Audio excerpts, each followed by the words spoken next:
Have you ever felt like something is missing in your life? Like you're going every day without any sense of direction or meaning?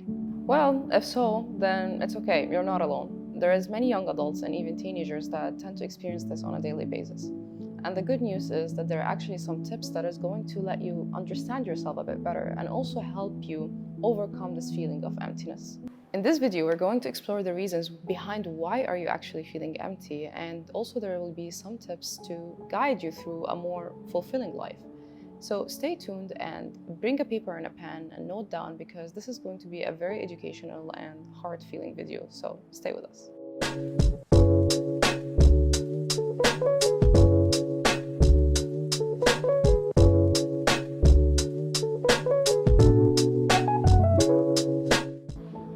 Part 1. The reason behind why you're feeling empty. Many people tend to feel empty because they lack a sense of direction or purpose in their lives.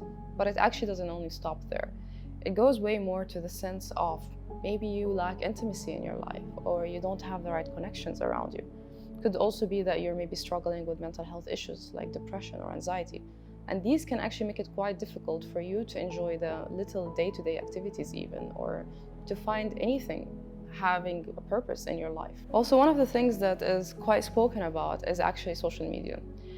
For example, you open social media or you open your Instagram and you see your friend, they're like chilling in a specific place, or for example that they're showing their achievement regarding something, and then you suddenly feel like, oh wait, I'm way back behind.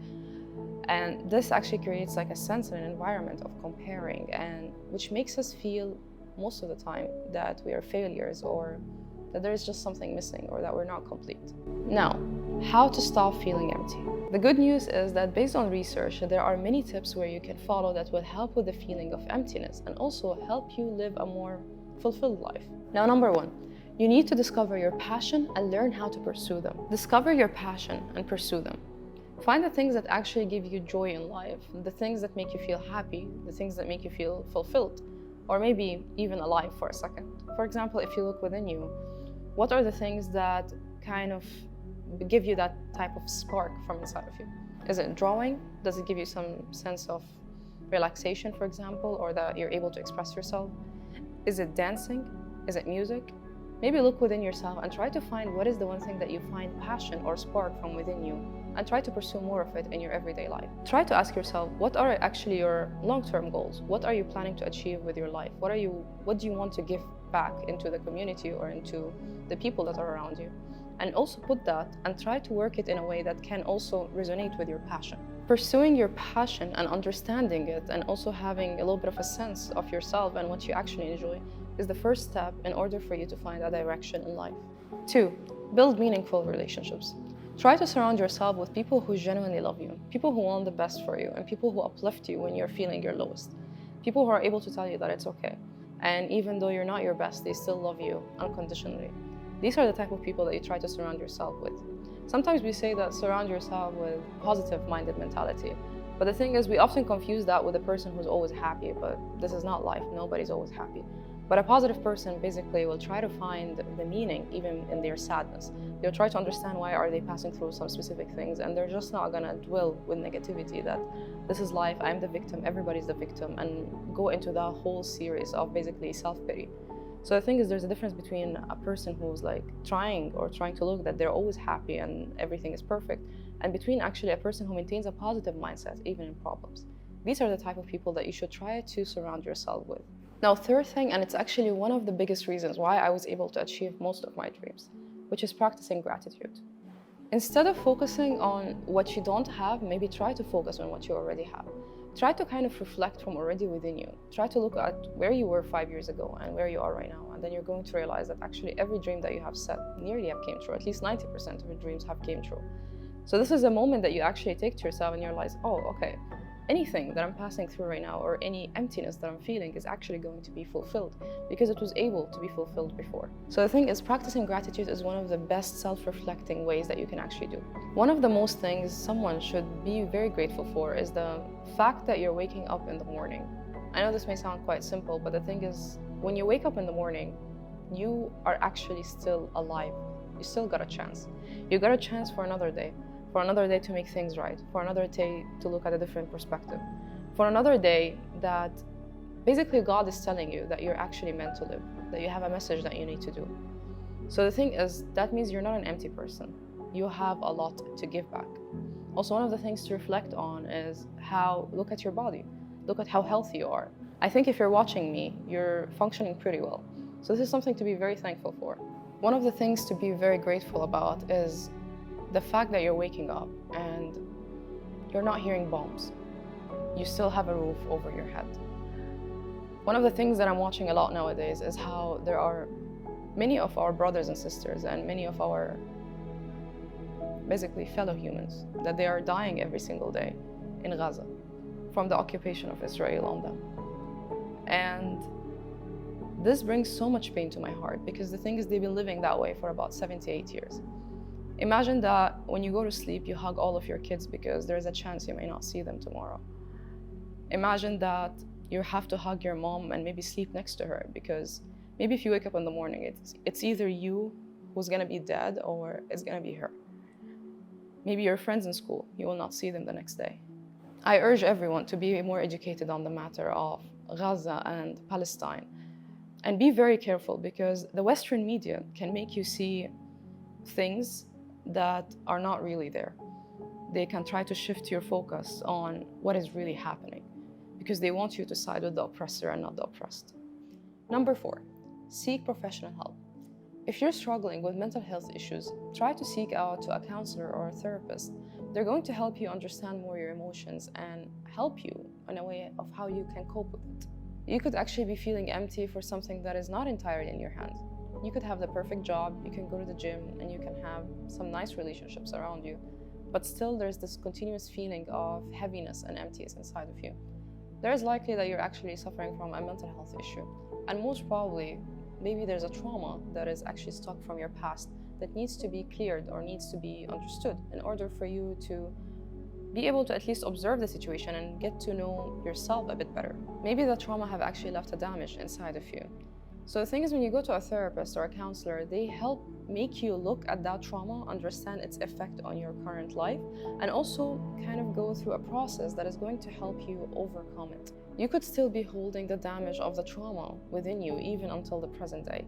It's basically like you have a wound and then you just keep on putting a band-aid on top of it instead of actually trying to treat it. So when you go to a therapist, they help you remove that band-aid and then look at the wound and actually address that it is there, and then work on ways or treatment ways in order to heal it completely and for you to be able to move on. Number 5, set achievable goals. When you set goals for yourself, you become more persistent and at the same time you become more focused. You kind of know exactly where you have to be and what you have to do. This is going to give you a more sense of life, and this is also going to relate with the first point, which is kind of finding your passion. So imagine you have found your passion and then you kind of cooperate it with what you feel should be your goal in life. One of the mistakes that a lot of people do is that it's beautiful to have big goals, but the thing is what they don't do is break it into small little goals in order for you to be able to measure that you're actually walking towards your goal. And in that way as well, you will be able to stay motivated. For example, that if one of your goals is to stay consistent or to continuously go to the gym, basically every time, let's say you want to go to the gym about 4 times a week, and the thing is you actually do it for the whole entire month, maybe try to reward yourself, whether it's by words of affirmation or in any other way. And honestly, the respect that comes with you being consistent and with you actually sticking to what you want to achieve is more than enough reward. Now, 6, step outside of your comfort zone. And this is one of the best advices that I can actually give to you.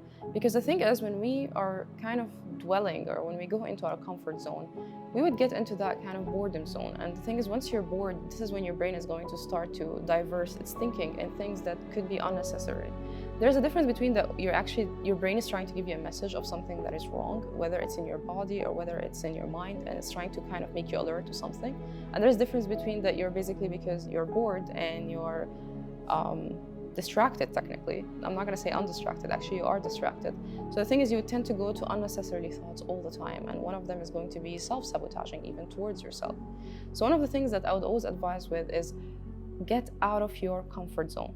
Try new things that you may find scary. For example, that I have public speaking is like one of the biggest frights that I do have. And I don't know why. I'm a quite social person, but when I'm standing in front of a crowd, I tend to shake a little bit and I tend to like lose my voice literally while I'm speaking. So the thing is, what do? I kind of force myself to go in front of a crowd and talk. And the thing is, with practice, actually it started to get easier. So the thing is, it's okay. Maybe I would just have to embarrass myself this one time.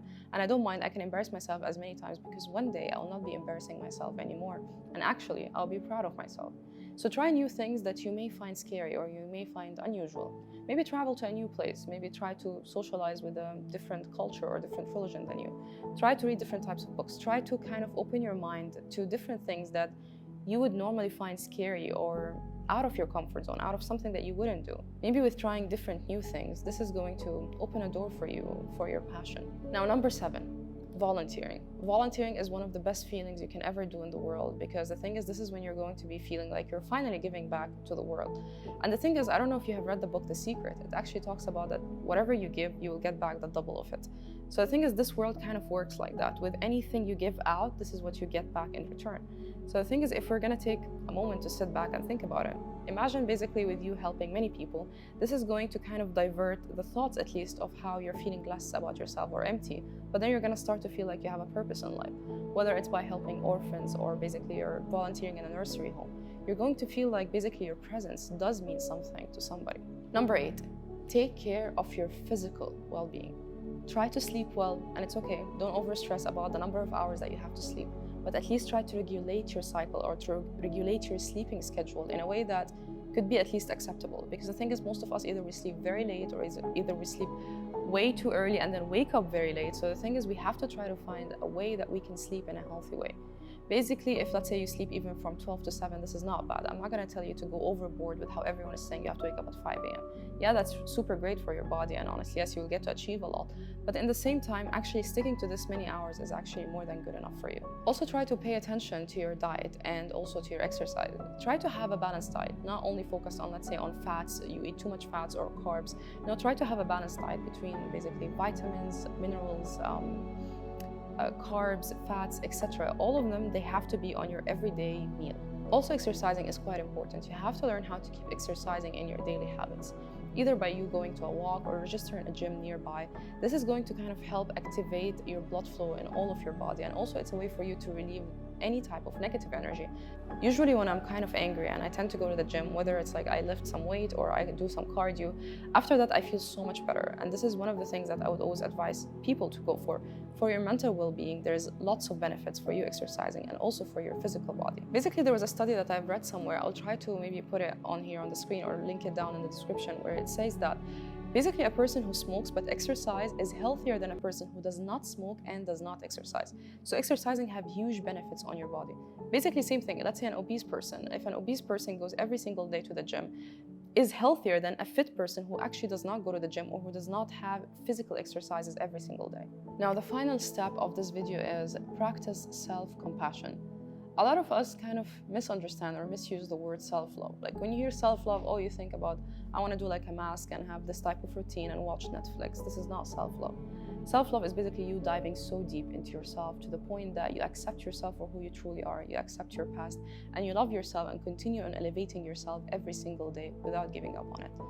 Treat yourself like how you would actually treat your best friend. If your best friend is feeling a bit low or down, would you kind of tell them, oh, you're a loser, oh, you're a bad person, and then go with these harsh words? Or would you actually treat them with kindness and support them? So support yourself the way that you would actually support others. And remember that in the end of the day, you're just a human. In conclusion, feeling empty is a completely normal feeling and it's a part of the human experience. Just learn to look more from within yourself and try to understand yourself day by day. Learn to unlearn the old bad habits and learn new habits every single day. As long as you're learning, that means you're actually growing, and that's more than good enough. Thank you so much for watching, and stay tuned for more videos like this, whether it's on mental health, personal growth, or join me on my travel journey actually. Check out my latest videos in Dubai and in India, and thank you. Goodbye.